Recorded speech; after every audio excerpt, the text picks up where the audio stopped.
Hey everyone, got a quick video for you today. This video is just going to be a really, hopefully fairly short one. I recently found a silver dime and a silver quarter, and I'm just going to go over how you can tell if what you have in modern day dimes, quarters, and nickels are silver. Of course, the silver coins aren't modern, but for all intents and purposes, they have a modern look. They're not like they're not barber dimes. They're not any of the common, or not, common, but the more antique or vintage silver pieces that don't look like traditional Washington, quarters or dimes, like modern dimes. So one of the quickest ways to identify them is from the side. Modern day dimes and quarters have a copper content. So what you're gonna see is there's gonna be a copper stripe and a more silvery stripe, and right there in the middle, we have our silver dime. And these dimes are fairly easy to identify. Dimes are going to be pre-1965, so 64 and earlier are 90% silver, I believe. This is a really rough looking dime, but you can also tell in the roughness, because silver is such a soft metal, and by soft I just mean easier malleability and ability to be like flattened or roughed up, more so than copper, and gold's the same way. But silver and gold are very soft, traditionally soft metals. Copper is a little bit more harder of a metal, and you can tell, there are a few ways you can tell. Some of them are more less readily observable, but what you can do, you can tell that silver and gold are traditionally heavier metals. So right here I'm going to weigh each of these for you. I got it in ounces, I actually need it in grams. So here is a regular dime, 2.25 grams roughly, and here's a silver dime, 2.39. Now you're not going to be able to feel that slight weight difference. You may be, but realistically you're probably not going to be able to tell the difference in the actual feel, or like the weight, the heft of the piece. But what you can do is tell through sound. So here's a copper dime, and here's a silver dime. So you can tell that it's a little bit of a different sound. It is heavier, so the clank isn't really there. It's a little bit more of a brighter tone, and it doesn't hang around on the when you drop it. If it like wobbles a lot, it's probably a modern dime, because with silver it's going to be heavier, so it's just going to drop flat and usually stay there. But on a different surface, on a harder surface, you can definitely hear a difference. I'm going to do this on a harder, like wood-like surface. I think it's a veneer, or like laminate wood or something like that, but still you might be able to hear the sound. So this is the silver dime. As you can tell, it does have a little bit of a brighter, higher sound. And then here's the copper. So it is a little bit hard to tell, but I can hear the difference in the silver. This is the silver again. A little bit brighter of a sound. You can tell it does have a little bit of weight to it, because it definitely does just stop rotating whenever it whenever you drop it, it just kind of flat drops, you know, it doesn't kind of wobble or whatever. And then here is our stack of quarters, and I'll again show you that you can see quite clearly that the silver quarter is directly there in the center. So the silver quarter is right here. That's the silver quarter. That one right in the middle. And this quarter is a little bit more of a really nice piece, just in terms of like it not being as banged up as that dime I just showed you. But here they are next to each other.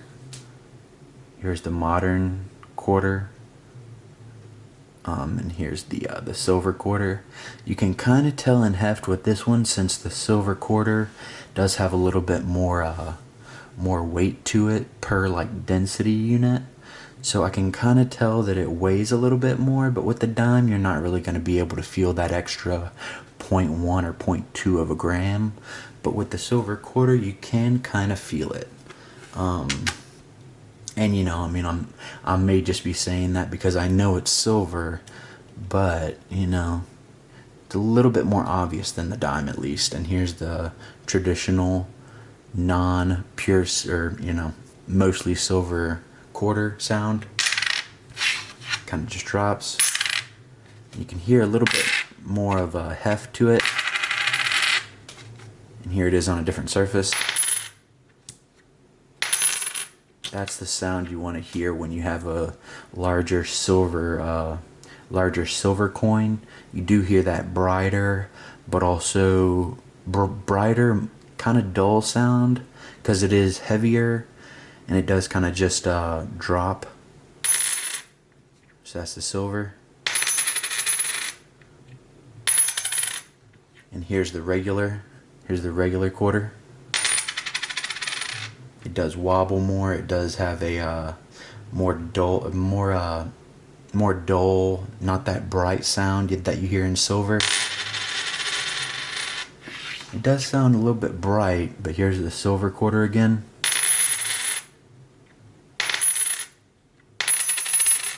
So you can hear, I've had people tell me also that they've found a silver quarter just because of the sound it made and the difference it had in tonality, really, is what you're listening for. A different tone of silver. Here it is again, right in the center. And I'll show you a little bit closer that you can see that every bit of it has the copper streak except for the very center. The very center, it has a strong patina, strong black patina on it, which you would find in high silver content. And of course this is a 1962 piece. It is in fairly good condition. There's a little bit of a ding right there, but we would expect that in silver since it is, as I said, a softer metal. So that was hopefully a really quick video to show you that you can still find these silver coins today, and they are collectible, although neither one of these have a mint mark, which is a small letter or series of letters, usually 1 to 2 letters on the back that denote what mint it was made in, such as Denver, Carson City. A bunch of different mints could have made these silver coins. And those mints that I mentioned are more so in Morgan dollars, or Morgan dollars, half dollars, all the silver dollars and half dollars. But if it doesn't have a mint mark, it's probably more of a high mintage, since they're not really willing to denote what mint exactly it was struck at. But yeah, just a real quick video for you today, and a little bit different of a topic. Just showing you that you can find silver in a lot of different places, and sometimes a lot of people don't know what they have in terms of coins. They think it is just face value, you know, 10 cents for a dime, 25 cents for a quarter. But these quarters would probably bring a few dollars, you know, and this this dime would probably bring a dollar or two.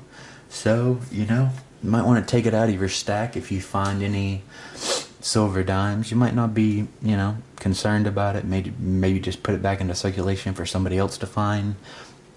But if you find a good piece like this that has a little bit of wear, still in fairly good condition, the silver hasn't really worn away a whole bunch, you know, it might be worth conserving, stacking, just putting it in the back of your closet in a box, saving it up for a rainy day, then just you know, stacking it and maybe going through it a little bit later to see if you have something really special in terms of a mint mark or date mark. Rare dates and mints can be worth a quite staggering amount of money, especially if you have them graded by any of the numerologists, I believe, the whatever it's called. You know the word I'm trying to find if you're a coin freak. Numisology. I still can't say it. Whatever. But yes, these coins can be worth a substantial amount of money if you have them graded, especially if they're in decent condition and don't have any scratches. Or, you know, if this one didn't have that ding, I might consider getting it graded. I don't know a whole lot about coins, but I'm trying to, you know, teach myself more, as well as all y'all should be teaching yourself every day a little bit of something new in the reselling or antiquing business. It can really be worth it just to learn a little tiny speck of a bit more each day. Yeah, thank you so much for watching.